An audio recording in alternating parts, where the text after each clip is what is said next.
दोस्तों, आपका एक बार फिर से स्वागत है मेरे चैनल पर। और मैं माफी चाहता हूँ क्योंकि मैं काफी समय से वीडियोस नहीं बना पा रहा था, लेकिन अब मैं वापस आ चुका हूँ आपके सामने एक नई वीडियो के साथ। तो आज मैं आपको बताने वाला हूँ एक तारे के बारे में जो इसी साल, जी हाँ, इसी साल फटने वाला है। ये इंसानों के लिए एक once in a lifetime मौका होगा और ये तारा नॉर्दर्न स्काई में दिखाई देगा फटते हुए। इसे आप भारत में कहीं पर भी देख सकते हैं बिना टेलीस्कोप के। ये तारा फटेगा नॉर्दर्न क्राउन कॉन्स्टेलेशन में। और नासा के अकॉर्डिंग ये तारा 2 से 3 दिनों के लिए ऐसा लगने वाला है कि ये एक सुपरनोवा के फॉर्म में मर रहा है, लेकिन उसके बाद ये नजारा 80 सालों बाद ही दिखाई देगा। पर जैसा कि मैंने कहा कि ये तारा हर 80 सालों बाद फटेगा, पर कैसे? और साइंटिस्ट भी ये कहते आ रहे हैं कि इस तारे के फटने से धरती पर जिंदगी की शुरुआत के सीक्रेट्स भी रिवील हो सकते हैं। पर कैसे? एक तारा जो आज से 3 महीने बाद फटने वाला है, वो धरती पर जिंदगी की शुरुआत के सीक्रेट्स रिवील करेगा जो कम से कम 3 बिलियन साल पहले शुरू हुई थी।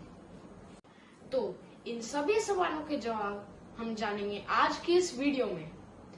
ये सब शुरू हुआ था 1866 में, जब इस तारे के बारे में सारी इंफॉर्मेशन एक रेलवे मैन की पर्सनल डायरी में लिखी जा रही थी। 1866 में एलेक्से कैमेंचुक नाम का एक रेलवे मैन था जो हमेशा घर जाते हुए तारों को देखता था। वो इतना इंटेलिजेंट था कि उसे हर तारे की लोकेशन उसकी पिन पॉइंट पर पता थी। एक बार उसने 1866 में नॉर्दर्न क्राउन कॉन्स्टेलेशन में एक नया तारा देखा। और एक और शॉकिंग चीज ये थी कि वो तारा पोलारिस या नॉर्थ स्टार, पोल स्टार या ध्रुव तारे से 1000 गुना ज्यादा ब्राइट था। और फिर ये तारा अगले 2 से 3 दिनों बाद दोबारा गायब हो गया। एलेक्से ने सिर्फ खुद से एक सवाल पूछा कि एक तारे को बनने के लिए कितना समय लगता है? कम से कम 1 मिलियन साल। और फिर ये तारा 7 बिलियन साल बाद मर जाता है।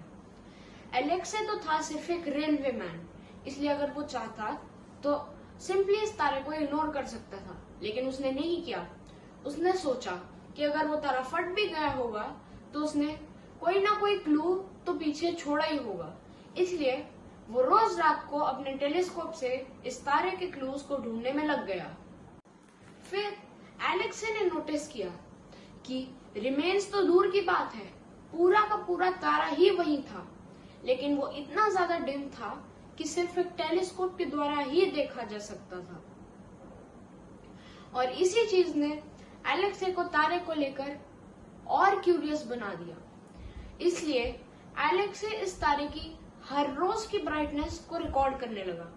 यानी कि एक रेलवे मैन ने अपनी पूरी जिंदगी सिर्फ एक तारे के पीछे बर्बाद कर दी, लेकिन एक दिन इतिहास ने खुद को दोबारा दोहराया। 1946 में यही घटना फिर से हुई, जैसे एलेक्स ने 1866 में देखा था।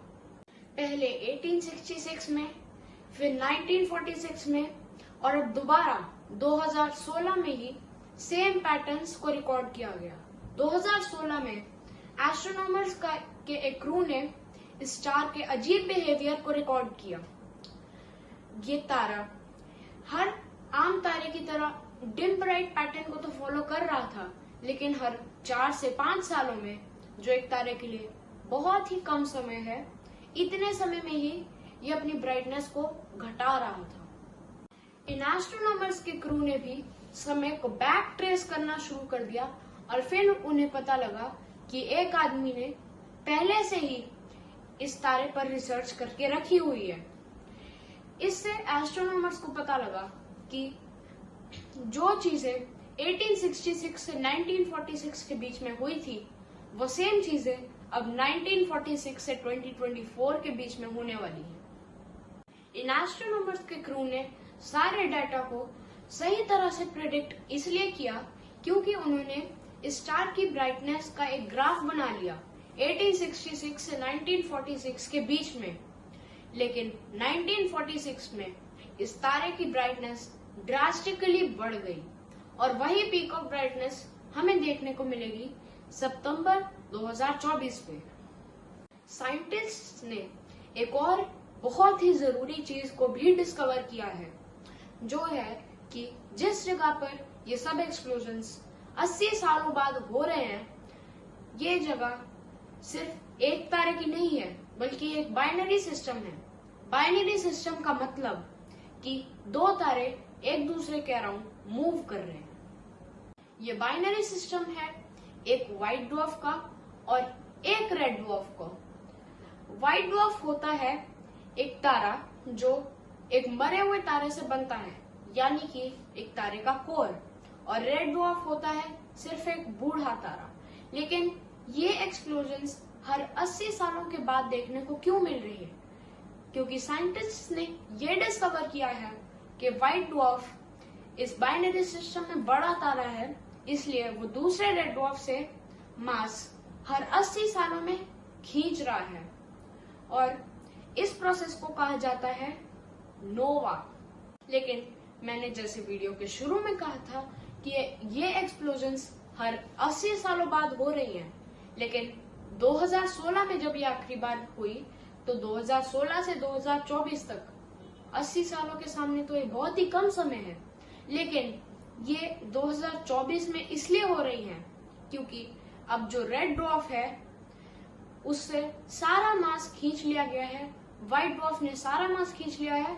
इसी वजह से अब रेड ड्वार्फ पूरी तरह से खत्म हो जाएगा और कुछ ही सालों में ये भी जताया जा रहा है कि व्हाइट ड्वार्फ पर इतना ज्यादा लोड पड़ जाएगा, उसमें इतनी ज्यादा एनर्जी कंप्रेस हो जाएगी कि वो भी एक किलोनोवा की फॉर्म में एक्सप्लोड हो जाएगा। आई होप कि आपको मेरी ये इन्फॉर्मेशन पसंद आई हो और आपको अगर और डिटेल में इस तारे के बारे में जानना है तो आप गूगल पर भी सर्च कर सकते हैं। एंड आई होप आपको ये वीडियो पसंद आई हो। मैं आपको मिलूंगा एक नई वीडियो के साथ, तब तक के लिए गुड बाय।